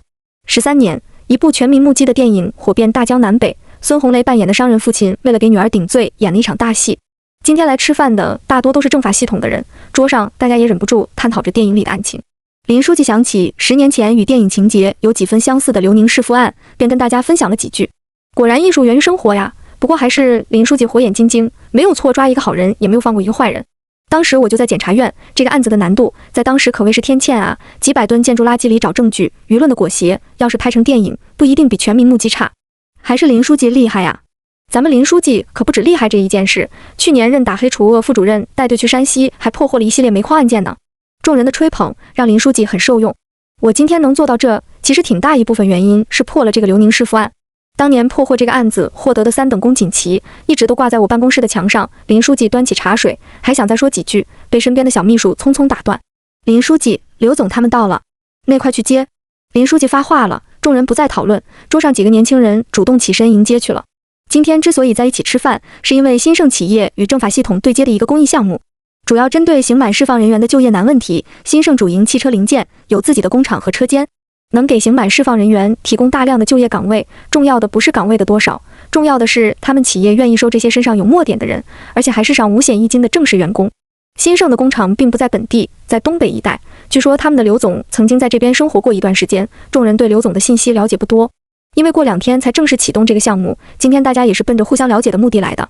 一直负责对接的是招商办的副主任周主任。当周主任推开门将几人引进屋时，那张褪去稚气、熟悉的脸庞顿时就让林书记愣在了原地。林书记，这是新盛企业的总经理刘新宁，小刘总。小刘总，这是咱们政法委林书记。刘新宁看见林书记也愣了一下，但很快就反应过来，伸出了手。你好，林书记，久仰大名。林书记在众人的目光中递过了手。好久不见，刘宁。小刘总没有反驳，坦然一笑，得体入座。周主任起了个头，真是少年出英雄啊！小刘总年纪轻轻就有了如此成就啊！就是听说小刘总十分热爱公益事业，以前就资助患白血病的贫困儿童，山西的、湖南的，全国各地都有。这次又打算帮助刑满释放人员，真是不可多得的心地善良。众人附和着，很快席间就热闹起来。林书记盯着左右逢源的刘宁，感觉到一阵生理不适，哪怕刘宁主动搭话，林书记都置之不理。他从未与杀人犯同席吃过饭，在公安局时他不曾，到政法委后更不曾。在公安局出去逮捕罪犯时，他宁可饿着肚子，也不愿意和犯人一起吃。见识了太多凶杀案的现场，太多残忍的杀人手段，他实在没有办法把对方当成一个普通人，与其心平气和的一同吃饭。林书记现在觉得那道西红柿炖牛奶的西红柿颜色就红得不正常，那道石磨豆腐隐有些像被锤子敲碎的人脑浆。林书记的沉默被大家看在眼里，幸好场上的都是人精。周主任借着敬酒的机会到了林书记身旁，书记别看这孩子年轻，本事大着呢，说能给咱们辖区的监狱每年提供30个就业岗位，咱们这一年能有多少犯人啊？林书记低着头没接话，众人虽然都在各自唠嗑，其实都在偷偷瞟着这边。林书记的态度决定着这件事成或者不成。周主任有点急了，转身背对着大家，用更低的声音对林书记讲：就业这老大难的问题要是解决了，往近了说那些惯偷惯犯有了一技傍身也能改邪归正，往远了说咱们辖区的各类案件数一下降，您提拔时成绩也好看不是？林书记想起当年刘小芳说起的被歧视的经历，再想想刘宁现在主动提供就业岗位的行为，又抬头看了眼满脸焦急的周主任，终于开了口：小刘总今年才24岁吧，就做出如此的成绩，肯定吃了不少苦吧？后来读书了吗？没人考虑为什么林书记用了后来，但是林书记开口示好，这件事就已经成了一半。读了，读得有些晚，课程落得太多了，没考上大学，后来就着手挣钱养家了。不过我现在正准备着成人自考呢。谈到学业，刘希宁有些不好意思，当着长辈的面拿出不是很优秀的成绩，总会有些局促。吃苦谈不上吧，比起以前日子真的好太多太多了，至少能过上吃饱穿暖的日子。话题很快就被人接过，等众人喝得有些迷糊，有人又提了《全民目击》那部电影，最后话题不免又扯到了刘宁师傅案上。林书记观察着刘宁的一举一动，他很认真地挑着鱼刺，虔诚又优雅地把雪白的鱼肉放进嘴里，似乎众人讨论的事情与他毫无关系。小刘总，你可能不知道，当年这件事在咱们这市闹得轰轰烈烈呀，你猜猜是不是刘宁杀了他吧？周主任把话题引给刘宁，刘宁放下筷子，用纸巾擦了擦嘴，看着林书记，笃定地开口：我猜是又不是。哈哈哈，你猜对了，没错。后来刘小芳又翻案了，说人是他杀的，然后咱们林书记带队不远千里跨省抓到了老钱，才给刘宁定了罪。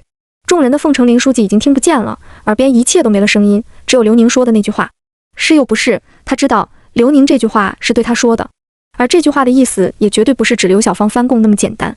酒精让林书记的思考有些麻木，他使劲在脑海里拼凑当年的案件过程，时间太久了，很多细节都忘了。小刘总，你父亲这几天身体还好吧？桌上一人开口。刘宁很快地瞥了林书记一眼，有些紧张。挺好的，吃了药不再糊涂着出门要回家了。就仿佛在四面环山的深谷，一记惊雷在耳边炸响。林书记震惊地起身，甚至打翻了身前的酒杯，用手颤抖着指着刘宁：你爸！没等刘宁回答，在众人诧异探寻的目光中，林书记的眼前慢慢变黑，画面从桌椅到房顶再到桌底，林书记就那样直挺挺地晕了过去。林书记疯了一样重新翻起了2003年的刘宁弑父案，公安局去了，银行去了，监狱去了，学校也去了，甚至还跑了一趟湖南。一个惊天的假设逐渐在林书记脑海里成型，单独去见刘宁，这是印证假设的最后一步。海华府邸，刘宁现在所居住的小区，年初才开盘的别墅区。见到林书记的到来，刘宁没有那么诧异，像对待阔别许久的好友，将林书记领进屋，并介绍了屋里拿着玩具的老人。这是我的养父刘胜，我16岁那年在东北，当地政府为我们2人办理了收养手续。待刘胜转过头，几乎与刘成照片一模一样的脸庞，林书记认命般的闭上了眼。所以那天死的人是老钱，对吗？刘宁心疼地看着屋里摆弄玩具的老人，他该死，可是他不该死在你们手上。刘宁听到这句话，笑着看向了林书记，老钱可没有死在我的手上，林书记你应该知道，他死在了指证我之后，死在了认罪伏法之后，死在了连苍蝇都飞不进去的服刑监狱里，准确来说，他死在了你们手上。4月15号那天晚上，你们杀的人不是刘成，而是老钱。林书记，如果4月15号老钱就死了，那他一个死人还能帮忙分尸，然后指认罪犯，再去监狱服刑，您不觉得您说的事情太荒谬了吗？刘宁反问。后面指认你去服刑的人是老钱的哥哥，得了肺癌晚期的钱金龙，你花钱救他儿子，他来做伪证。现在你定期打钱给湖南一个叫钱鹏宇的账户，那人就是钱金龙的儿子，我说的没错吧？我每年都资助数十名白血病的患，你说的钱鹏宇或许是其中一个，但是我并不认识他，这可能是个巧合吧？巧合吗？钱金龙有湖南口音，所以被抓的老钱就坏了嗓子。钱金龙天生右手残疾，所以老钱在分尸的时候伤了右手。5月26日，老钱被抓当天，钱鹏宇交了20万医药费，第2天上午就做了手术。老钱在狱中去世后，来领尸体的是一个湖南口音的女子，甚至连报字都不会写。这么多巧合凑在一起，那可就不能用巧合来解释了。林书记看着刘宁，继续说道：我猜事情是这样，自从听到拆迁的消息后，老钱多次上门，他想离婚和你姑姑结婚，在拆迁的时候分一杯羹，但是你姑姑不同意，所以老钱一次次对你动手威胁你姑姑，甚至有一次差点要了你的命。当时老钱害怕了，把你送到王大夫那，还留了钱，怕你死了他要坐牢，所以他到处和人说你爸在外面欠了一屁股债回来了，为了要房产证把你打成这样。4月15日，老钱再次上门要房产证，你或者你姑姑杀了老钱，你和你姑姑都受了很重的伤，用光了家里的止血药，你姑姑不得不半夜去王大夫诊所买药。王大夫悄悄尾随，听到了你们的谈话，知道了你们杀人的事情，所以在拆迁款下来后上门威胁要钱。你姑姑还有老钱媳妇，也就是你姑姑年轻时最好的朋友李小芳，为了脱罪，自导自演了一场大戏。先是你主动自首，提出杀害了自己的父亲刘成。李小芳在外面刊登报纸，为了拆迁款，亲子弑父，将案件闹得沸沸扬扬，用大众关注度和拆迁项目来给公安局施压。你和你姑姑又分别在审讯时故意多次提起未满14周岁。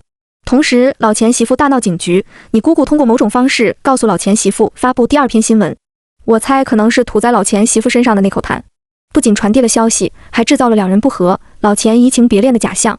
所以无论老钱媳妇是否听到我与小胡的谈话，那篇刘小芳杀人让未满14周岁的你顶罪的报道都会如期发布，用极尽羞辱的词汇描述刘小芳，将她说成一个为了钱不择手段的坏女人，混淆大众视线，误导警方破案方向，以为你姑姑杀人让你顶罪。这个时候，王大夫不得不把手里威胁你们的筹码用掉，因为一旦案件侦破，他手里掌握的东西就一点用都没有了。有了王大夫的证词，你姑姑很痛快地认罪，说人是他在4月15号杀的，老钱帮忙分尸，而你又死不松口，说人是你杀的，你姑姑和老钱只是分尸，把所有能证明究竟是谁杀人的证据和线索都指向老钱。这个时候，老钱完美地从被害人变成了畏罪潜逃的帮凶，掌握着定罪证据的关键证人。接下来，你和老钱媳妇都把目标引向了湖南娄底。如果老钱的哥哥不同意顶罪，那么老钱就是畏罪潜逃、彻底隐匿的分尸帮凶。同时，第3篇新闻暗示我们办案不力，将所有压力抛给公安局，永远抓不到的老钱和永远不会出现的物证锤子。如果老钱哥哥同意顶罪，那么人就是刘宁杀的。刘小芳用唯一的物证锤子完成立功，你们将杀害老钱的犯罪成本降到最低。老钱的哥哥肺癌晚期，儿子又得了白血病，需要一笔救命钱，所以他同意了以自己的命换儿子的命。坏了的嗓子，伤了的手，甚至老钱媳妇在路上让老钱哥哥签的离婚协议，都在你们的计划之内。老钱与老钱媳妇离了婚，塑造了老钱爱上刘小芳的假象，为后面把立功机会让给刘小芳埋下伏笔。在审判之前离了婚，同时老钱的女儿也不用会有一个犯罪的爹。至于锤子上的 DNA， 首先是不存在刘小芳的 DNA， 将刘小芳杀人的嫌疑排除。其次只存在你的、老钱的和第3人的，因为当时技术问题，所以只能监测出第3人的 DNA 与其中一例样本存在亲属关系。大家都以为锤子上检测出的3人分别是你、帮忙分尸的老钱、被害人刘成，可事实上样本分别是你的、老钱哥哥的和老钱的。现场采集的是你的样本和老钱哥哥的样本，锤子上一定有你们2人的样本。已经被毁尸灭迹的老钱则变成了第3人，而且确实与送检的其中一例存在亲属关系。所以锤子成了不可辩驳的顶罪证据。在证据面前，刘小芳果断翻供，人是你杀的，他只是怕你重走他悲惨的老路，所以想替你顶罪。于是在4月15号故意引来王大夫，在屋里说出那些话。至此，案件形成完美闭环，被害人变成了证人，真正的证人变成了伪证人。而老钱以为你差点被打死那次，为了脱罪故意大肆宣扬因赌债回来要房产证，其实从未回来过的刘成则变成了被害人，也就是你床下那具消失的尸体。老钱媳妇拿着报纸按时落网，与刘小芳的纠葛和无意中得知的消息只是在恰巧的时间发布，不仅解决了最后一个疑点，又暗示公安局发布新闻消除负面影响，让我们自己把案子敲成铁案。你们一直都在误导警方视线，引导着我们按照你们预设好的路线走，从凶手是否满14岁，到凶手究竟是谁，再到没有人证没有物证如何定罪，通过舆论的裹挟，一步步把这些问题无限放大，把事情的真相，也就是尸体消失的被害人究竟是谁掩埋得严严实实。可是刘宁，我告诉你，10年前或许你们逃脱了制裁，但是人犯了错就应该受到惩罚。故事很精彩，可是您说的这些有证据吗？刘宁反问道。林书记用手指着屋里的老人，你爸刘成现在好好的在这里站着，这就是最好的证据。刘成已经死了，案子是您带队破的，户口是你们公安局亲自销的。今天在这里站着的是我的养父刘胜，虽然他养我养得很晚。刘宁温柔地看着玩得开心的刘胜，你敢和他做亲子鉴定吗？林书记问。我敢。刘宁十分笃定。林书记，您敢翻案吗？林书记愣了一下，没有直接回答，只是说了一句，这对老钱不公平。刘宁关上了卧室的门。林书记，我给您讲个故事吧，您看看我们这样如何才能算公平？刘宁打开了客厅的电视，一页页泛黄的纸张出现在大屏幕上。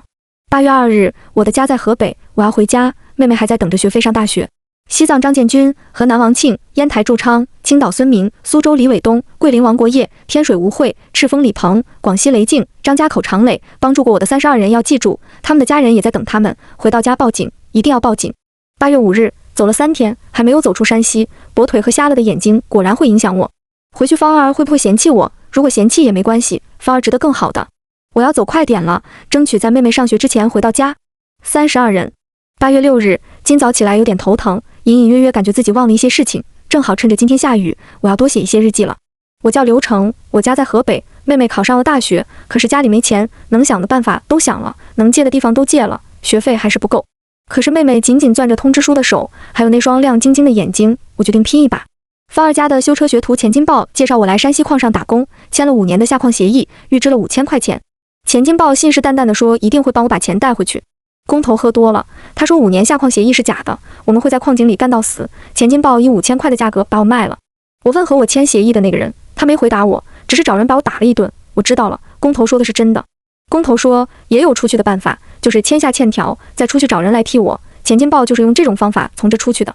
我好恨，我不能一直待在这。爸妈和妹妹还有小宁还在家里等着我，逃了3次都被抓回来了，他们往死里打我。最后他们拿着我的手在欠条上按了手印。他们说要等我把伤养好后，把我捂死后扔在矿井里报事故。我不想死，家里还有人在等着我，我假意认命，信誓旦旦告诉他们我不跑了，我会好好干活。伤好的差不多的时候，我在他们办公室里里外外翻到了2000多块钱，然后再次逃了出来。腿跛了，眼瞎了，脑子也有点不好使了，可是我还活着，活着我就要回家。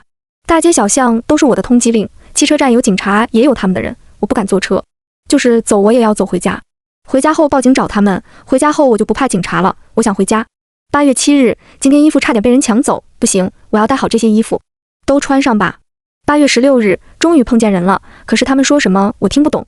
他们很热情也很善良，给了我牛奶和肉干，还有奇怪的白色豆腐，外面一层绿毛，里面硬硬酸酸的带奶腥味，不好吃。穿上这些衣服我走得更慢了，幸好最近天不是特别热。8月17日，遇见了说话能听懂的人，原来我走到了内蒙古乌兰察布。他说往东走再往南走就是河北境内。8月20日，3天没有遇见人了，那个奇怪的豆腐也快要吃光了。我叫刘成，我要回家，我家在河北，家里的爸妈和妹妹还在等着我。8月日，我也不知道今天几号了，荒无人烟的草原，我只能顺着河流走，没有吃的了。8月，蝌蚪很难吃，青蛙还好一点。我高烧了，上吐下泻，我不想死在内蒙古的大草原上，我想回家。8月31日，有羊群，有人，还有听不懂的话，我也不知道我睡了几天，他送给了我好多肉干，还骑马载了我一段路。9月4日，我不知道这叫什么沙漠，我只能绕着走，自己喝自己的尿，很费劲。9月6日，有路，顺着路走总会碰到车的。10月1日，又碰到了好心人，依旧听不懂他们说什么。这次睡的时间更长了，头更疼了，越来越多的是被忘记了。今天看到日记才想起来，衣服兜里的2431块6毛7还在，这是妹妹的学费，我要回家。10月15日，才10月，这就下起了雪，终于知道这里叫什么了，正镶黄旗。他们说我走的方向不对，应该往东南走。不知道家里怎么样了，妹妹应该到学校了吧。11月21日，哦，原来我不是阳关，怪不得他们大多数人说话我都听不懂。我要回家。1月7日，回家，河北。5月，回家，报警。9月，家，报警。2月3日，回家，活着就要回家，报警找人，32个。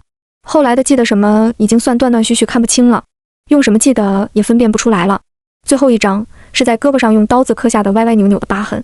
河北，家，32。这条回家的路他走了整整17年，山西、内蒙古、辽宁、大连、天津、河北。纵使当了多年警察的林书记也被震撼了，一个跛了腿、瞎了一只眼还被打坏了脑子的人，凭着一本破日记靠步行横穿内蒙古，其中的艰辛与不易怎是一两句就能说清。17年，他终于回到了心心念念的家，可是家里还有什么呢？被一张欠条活活逼死的父母，被卖了的房子和地，妹妹没去上大学，背上了人命官司和9万块利滚利永远还不上的债。为了养活自己的儿子，不得不一次次委身于基于他肉体的男人，活成了他曾经最不耻的样子。心爱的女人嫁给了骗自己去山西的罪魁祸首，日日遭受着丈夫的毒打，连自己都已经是个声名狼藉的死人。林书记，您说他的公平谁来给？老钱把刘成卖到山西，毁了你的家，所以你杀了他。不对，2003年4月15日，你父亲刘成还没回到河北，你们根本不可能知道刘成的事。呵呵，可是我知道，因为那天老钱亲口告诉我，他把刘成卖到了山西黑矿上。看着林书记不解的眼神，刘宁再次开口：我们住的门房原本是没有房产证的，听说了要拆迁的事，姑姑几次去办房产证都没办下来。没办法，姑姑托老钱找人帮了忙。老钱说证是假证，需要1万块钱，姑姑借遍了身边的人，甚至去了红灯区凑钱办了证。虽然是假证，公章和签字都有，姑姑也去问了，那个证能行。拆迁项目开始后，老钱一次次来威胁我姑姑和他结婚，把拆迁款分他一半，不然就举报房产证是假的。姑姑之前还能应付他，可是得知拆迁款能有50万的时候，他疯了，他要让姑姑把房产证交出来，把房子过户给他。姑姑不同意，他就下死手打我。之前我说的都是真的，不过打我的人不是我爸刘成，而是老钱这个畜生。有一次他喝多了，差一点把我打死，他怕坐牢，就把我送到了王大夫那，还到处说是我爸回来打的我。你知道那次我是怎么活下来的吗？王大夫诊所只有1间病房，王大夫那个人渣每天对我姑姑做一切我都听得清清楚楚。我一遍遍地告诉自己，我不能死，我必须活下来，我不能让我姑姑白白被王大夫欺辱。4月15号那天是我生日，上午的时候老钱来了，提着一箱过期的打折牛奶。他和我说，刘成被他卖到了山西的黑矿场里。他为什么和你说这个？因为4月15号不是我生日，是刘成捡到我的日子。刘成也不是我爸，他才是我爸。林书记惊呆了。什么？老钱是你爸？我也很吃惊，怎么可能呢？亲生父亲怎么可能眼睁睁看着自己的孩子在修车铺里饿得半死？亲生父亲怎么可能施舍给自己孩子的每一顿饭都需要用我姑姑的身体来换？亲生父亲怎么可能为了房产证用扳子敲碎我的头骨？亲生父亲怎么可能眼睁睁看着我10多年活得像一条狗？亲生父亲怎么可能为了5000块钱把孩子的救命恩人卖到黑矿场？亲生父亲，他怎么可能是我的亲生父亲？他怎么敢说啊？如果我不是刘成的亲生儿子，那么我姑姑这么多年为我做的又算什么？刘宁泪流满面，脸上再也没有了之前的坦然和平静。林书记，您信吗？一个男人明明有那么多机会认回他的亲生儿子。我在汽车修理铺饿晕过去时，我被一群孩子堵在墙角骂野种。为了一块带肉的骨头，我和野狗打起来时，我修车弄错了线路，被老钱踹断了胳膊，没钱住院被赶出来时，可是他通通没有。偏偏在这个时候，在我姑姑怎么样都不会把房产证给他的时候，他站出来说他是我亲爸。他说他当年马上就要饿死了，我又得了肺炎，他没钱给我治病，为了让我活命，所以把我放在了刘成家门口。他说我大腿内侧有一块黑斑的胎记，多可笑啊！您看看他说的是多可笑啊！他不要我了，好像还是为我好一样。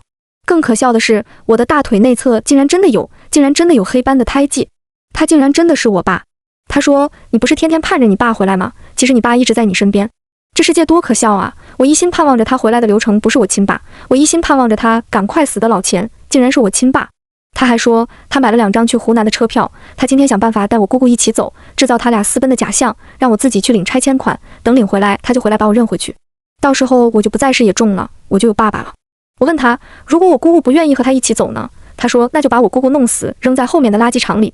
他喝了酒，从包里拿出了一把崭新的锤子向我展示，然后他又看着我恶狠狠地说，如果我不听话，这次就真的把我脑袋敲开花。看着这个自私虚伪不要脸的渣子人渣，我抢先一步把他的脑袋敲开了花。所以你们公安局的那个 DNA 鉴定，即使再详细些，检测出来的第3人也确实会和我有血缘关系。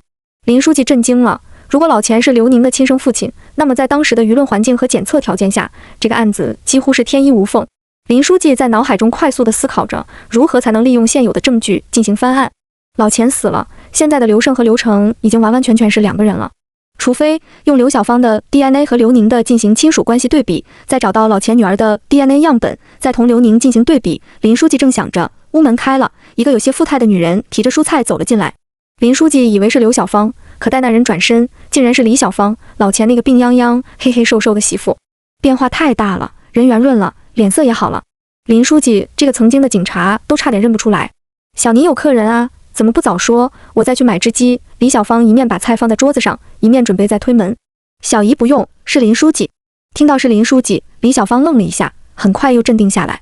你这孩子，林书记来了都不知道倒碗水吗？李小芳一面说，一面利索地给林书记倒水。林书记还想再套一些线索。最后一个问题，老钱死了，那王大夫听到的那2句话到底什么意思？人是我杀的，和小宁无关。不，人是我杀的，和你们都没有关系。究竟是你姑姑和谁说的？和我。李小芳坐在了一旁的椅子上，刘宁想开口拦，被李小芳一个眼神制止了。李小芳缓慢地开口，小宁，我早就做好了选择，让我说吧。那天上午老钱对小宁说的话我听到了，刘宁是他亲儿子，而刘成是他骗去了黑煤厂，我当时又惊又气，心跳得厉害，我怕自己一下子挺不过去，只能先回家吃了一粒就心丸歇了一会，这一歇就是大半天，等我醒来已经是半夜，见老钱还没有回来，我赶忙又去了刘宁家。床上躺着满身是血昏迷不醒的刘宁，地上是挣扎着往外爬的老钱。你个死娘们，快来救我，天杀的，站在那看你妈逼呢，等老子起来把你们都杀喽。我问他，是他把刘成卖到黑矿上的吗？是，娶你时候给你爹那2000就是，怎么了还心疼起来了？要不是你爹非要2000块的彩礼，我也不至于。他竟然怪我，是他喝多了强行占有了我。我爹为了我的名声给了他2个选择，要么离开我家，把这个事埋到肚子里烂掉，要么拿2000块的彩礼娶我。他像个人一样，一面打自己嘴巴，一面说早就喜欢我，他会娶我，让我爹放心，以后一定会对我好。我爹心软了，几天后他真的拿出来2000块钱，我俩结婚了，我也认命了。刘成欠一屁股债又下落不明，或许成家了也不一定，我不能白白搭上一辈子，况且那个时候我还怀孕了。头几年老钱对我还不错，干活又勤快，我流产了做小月子，他尽心尽力的照顾我。我爹看在眼里，心里那个疙瘩也慢慢淡了，然后把修车铺全都交给了老钱。我就一面守着老钱过日子，一面接济着小宁他们姑侄俩。老钱不愿意，可是有我爹在，他也不敢说什么。我和刘小芳从初中到高中都是同学，是最好的朋友，我总不忍心看他们饿死街头。我爹没了不久，老钱突然建议让刘宁来修车铺当学徒，我还以为他发了善心。直到有一天，我看见他把刘小芳按在了床上，是我对不起刘小芳，都怪我。见我亲眼看见了，老钱也不装了，完全变了一个人。我要和他离婚，他往死里打我，抓起小妮威胁我说，如果我和他离婚，他就摔死小妮。小妮当时才3岁，那是他亲女儿啊，他怎么能那么若无其事地说出那样的话呀？小妮怎么哭喊，他都无动于衷，他的心是黑的，黑透了。我只能安抚住他，然后去找警察。警察说家庭矛盾，调解了几句也就算了。刘小芳去报警，老钱拿出我给刘小芳买棉衣的钱，说2人是你情我愿的金钱交易，不是强奸是嫖娼。刘小芳一次次地想寻死，又一次次地把自己劝回来。刘宁还小，活着日子就还有奔头。可是刘小芳、刘成他们过上这人不人鬼不鬼的日子，全都是拜他钱金豹所赐啊！他是个畜生啊！李小芳不忍地看了刘宁一眼，继续说道：其实当年刘小芳家里还是有点积蓄的，上大学完全不用刘成外出打工，不过是几年前把钱给捡来的小宁治病了。小宁活下来病好了，他们家也没钱了。他们老刘家一家子都是傻子，傻透气了。刘宁脸色苍白，泪水像一条小河。老钱还在地上鬼叫，骂我，骂刘小芳，骂刘成，骂小宁，骂我爹，骂小妮，把所有人都骂了一遍，好像是我们对不起他一样。我知道他说要杀了刘小芳，霸占拆迁款不是说说而已，而且接下来他很有可能把我们这些知情人都杀了。为了小芳，为了小妮，也为了刘成，老钱今天绝对不能活着走出这个门。我假装要扶他起来，然后用地上的鞋带勒死了他。后来刘小芳买药回来了，看见我他很慌，他说人是我杀的，和小宁无关。都那个时候了，刘小芳的第一反应还是给刘宁顶罪，然后我告诉他，不，人是我杀的，和你们都没有关系。后来的事，林书记您都知道了。林书记，您一直说对老钱不公平，现在您觉得呢？我们的公平谁能给我们？林书记沉默了许久，最终没有说出什么。屋里的刘成忽然犯了疯病，大吵大闹着，我要回家，我要回家，家活着就要回去，报警，32个，还有32个。林书记告辞离开了，步子格外的沉重。再次整理了案件，不仅是刘宁氏父案，还有以前的很多东西。林书记看着手边的材料，钱金豹把刘成卖到山西黑矿是真的，钱金豹强奸刘小芳也有案件记录，而刘宁这么多年一直都在做慈善，救助白血病儿童不止钱鹏宇一个，厂子的一大半收益几乎都捐助给了有需要的陌生人。林书记陷入了深深的纠结之中，一面是恶贯满盈、罄竹难书的被害人，一面是可怜又善良的杀人凶手。翻案吗？这一家子因为一次次善良的举动逐渐步入深渊，不翻吗？公平正义不仅仅是对好人，是对所有人的，犯了错就应该受到处罚。林书记在桌子前静坐了一夜，烟蒂装满了桌子上的烟灰缸。第二天一早，林书记刚刚洗了把脸，还未开始一天的工作，一个不速之客上门了。刘宁，林书记，我想和您谈谈，我们可以来自首，可是我有个条件。林书记愣住了，不明白昨天还牙尖嘴利的刘宁为何今天忽然转变了主意。林书记给刘宁倒了一杯茶，刘宁说的都是真的，他们现在生活有多来之不易，林书记都为之心酸。什么条件？林书记猜测，或许是为刘小芳、李小芳减刑，或者托人照顾刘成，再或者为了自己的企业，重翻山西4.27煤矿较大事故案。啊！林书记愣住了，他不明白刘成为什么会提出这么毫无干系的要求，思索了许久。那个矿场，就是你父亲刘宁被卖去的那个矿场是吗？对。为什么？因为32条人命。4月27日，矿洞坍塌发生事故，当地政府反应迅速，救援队、政府、公安和媒体第一时间就到了现场。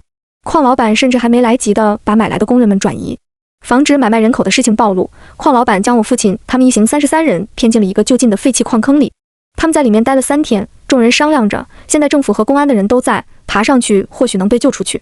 众人说干就干，我父亲年轻，身手敏捷些，在众人的帮助下爬到了矿洞半山腰的侧壁深坑里。在众人将衣服系成绳子，准备一起逃出来时，10多辆工程车在洞顶一同作业，几百方沙石滚滚而下，下面的32人无一幸免，留下的只有那一串用衣服和裤子系成的破绳子。等我父亲扣石头扣得满手是血爬出来时，事情已经解决得差不多了，政府的人也走了。矿场老板见我父亲体格好，便又让他留下来继续干活。我父亲把那11条裤子和18件褂子一直保存着，等逃跑时也没丢下，他把它们穿在身上，横穿内蒙，走了17年。今天我想请林书记您重翻4.27煤矿事故案，给那枉死的32人一个公道，一个公平。除了对黑矿草菅人命的气愤，林书记更多还是不解，我还是不太能理解翻4.27案和你们来自首有什么必然的联系。我父亲回来后，我们不止一次曾经为他们32人奔波。案件时间太久远了，煤矿几经转手，已经填坑停业了，他们尸骨无存。唯一知道的人，唯一的证据就只有我父亲刘成。可是刘成已经死了呀，他现在是刘胜啊。如果作为刘成活着，那么儿子、妹妹和初恋就都要进监狱。可是如果作为刘胜活着，那32条人命就那么不声不响的没了，他们也是儿子的父亲、妹妹的哥哥、妻子的爱人啊。他不说，可是他时而清醒，时而糊涂，深夜一次次摸索着往身上套衣服，念叨着32个名字要回家的样子，不停地在刺痛着我们的心。所以我姑姑和我们商量好了，替我父亲做了选择。刘成就是刘成，永远都是那个善良到有些发傻的刘成。刘宁说完，如释重负。林书记，去年您带队去山西打黑除恶，里面就涉及这个案子，当时只是没有证据，现在2个案子一起翻，对您来说轻而易举。林书记看着面前的刘宁，脸上明明已经隐约有了老钱的轮廓，可是就感觉长得越来越像刘成了。你怎么知道我决定要翻你的案子了？我昨天可没有给你准确答复。刘宁指着被摘下了随手扔在一旁的3等公锦旗，我进屋就知道了。林书记笑了，好，刘新宁，我答应你，2个案子一起翻。刘新宁，你同他一点都不像，倒是越来越像刘成了。刘宁知道林书记是什么意思，眼里泛了泪花，向林书记深深鞠了一躬。谢谢您，林书记。这是你们所有人的意思吗？对，我姑姑和小芳阿姨都是这个意思。做错了事就应该受到惩罚。我们是，他们也是。2个案子很快就翻了，那32人的尸骨也都重见天日，在 DNA 技术的支持下找到了亲人，回到了自己的故土。黑矿老板及当时参与人口买卖的人也都受到了应有的惩罚。李小芳以故意杀人罪被判处5年有期徒刑，刘小芳、刘新宁以毁尸灭迹罪分别被判处3年和1年有期徒刑。刘成被送进了一家疗养院，疗养院在郊区，环境很好，林书记偶尔就会独自开车去看看。刘成出席了4.27煤矿事故翻案的庭审，自那以后，他的精神状态好了很多。林书记去了几次，刘成大多都是清醒的状态。今天林书记又来看刘成，在门口碰到了个熟人，是疗养院的护工。哎，林书记，这里面住的这个刘成是什么人啊？这1年多，几乎每天都有人来看他，天南海北的。那次还来过几个广西人，老表的，说话我都听不懂。而且这些人每次来都大包小裹的，走的时候还非要给刘成塞钱。刘成是什么大官还是什么富豪吗？自从他来了，咱们疗养院天天可热闹了。刘成不是什么大官，也不是什么富豪，他只是一个普通人，一个善良的姓刘的普通人。